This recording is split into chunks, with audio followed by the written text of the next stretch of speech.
नमस्कार। प्रस्तुत है आज का चिंतन। अखंड आत्मीयता प्रेम की ही सीढ़ी है।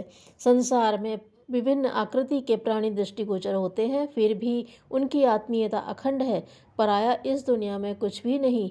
सब अपना है या अपना कुछ भी नहीं, सब पराया है। चाहे जैसे कहिए, भाव एक ही है।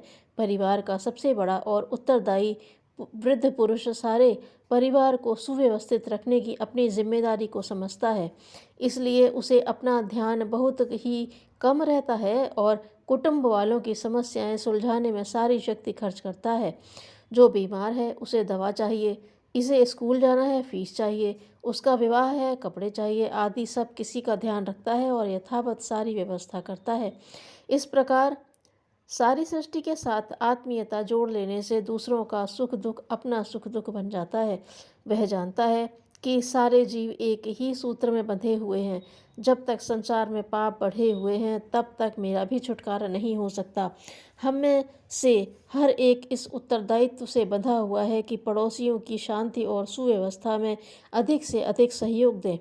जो अपने इस कर्तव्य को भूलकर दूसरों को पाप पंख में फंसने देता है, स्वयं ही उसके लिए उत्तरदायी बनता है और उसका फल भोगता है। किसी के पड़ोस में आग लगे और वह खड़ा खड़ा तमाशा देखता रहे तो कुछ देर बाद वही अग्नि उसके घर की तरफ भी बढ़ेगी और पड़ोसी के समान उसे भी वैसे ही जला देगी। दैवी दुर्घटनाएं ऐसे ही सार्वभौम पापों का परिणाम होती हैं। जब संसार में पाप अधिक बढ़ते हैं तो उनकी दुर्गंध से अखिल आकाश भर जाता है। फिर उसकी प्रतिक्रिया से जब दुर्भिक्ष, भूकंप, महामारी, युद्ध आदि दैवी दुर्घटनाएं होती हैं तो उसका फल सभी को भोगना पड़ता है। बहुत से निर्दोष व्यक्ति भी इस चक्कर में पिस जाते हैं। वास्तव में वे निर्दोष नहीं हैं, क्योंकि एक के पापों का फल दूसरों को भी भोगना पड़ता है। पिता का कर्ज जब पुत्र से वसूल कर लिया जाता है तो भाई के अपराध का दंड भाई को भी दिया जा सकता है। प्रभु ने हमें अपना राजकुमार बनाकर इस सृष्टि में सुव्यवस्था रखने के लिए भेजा है।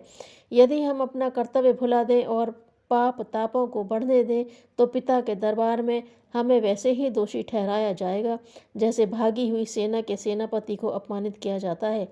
जिसके बगीचे में पेड़ों की दुर्वस्था हो रही हो, अच्छे पेड़ सूख रहे हो और कटीली झाड़ झंखाड़ बढ़ रही हो, उस माली को उसका मालिक कभी अच्छी दृष्टि से नहीं देखता। परमात्मा को प्रसन्न करने का यही तरीका है कि हम उसकी फुलवारी को हरी भरी रखें और अधिक से अधिक सुंदर बनाने में अपनी सारी शक्ति लगा दें। दूसरों को अपना समझकर हम उन्हें एक प्रकार से खरीद लेते हैं। जिसे हम अपना समझते हैं वह अवश्य ही हमें अपना समझेगा। इस प्रकार जितना ही हम प्रेम संबंध अधिक बढ़ाते हैं उतना ही खुदगर्जी को दूर करके अपनी महत्ता का अभ्यास बढ़ाते हैं। परमात्मा से प्रेम करने का यही तरीका है कि उसकी चलती फिरती प्रतिमाओं से प्रेम करें। जो चैतन्य नर नारायणों की सेवा करना छोड़कर जड़ पदार्थों के टुकड़ों पर सिर पटकता फिरता है, उसकी बुद्धि को जड़ ही कहा जाएगा। दूसरों को अपना समझना और उनके साथ आत्मीयता का व्यवहार करना, इसमें धर्म का सारा मर्म छिपा हुआ है। बहुत से शत्रु उत्पन्न कर लेना मूर्खता है, पर उससे भी बढ़कर मूर्खता यह है कि भले व्यक्तियों की मित्रता को छोड़ दिया जाए। साधना का अर्थ है अपने को अनघड़ से सुघड़ बनाना। धन्यवाद।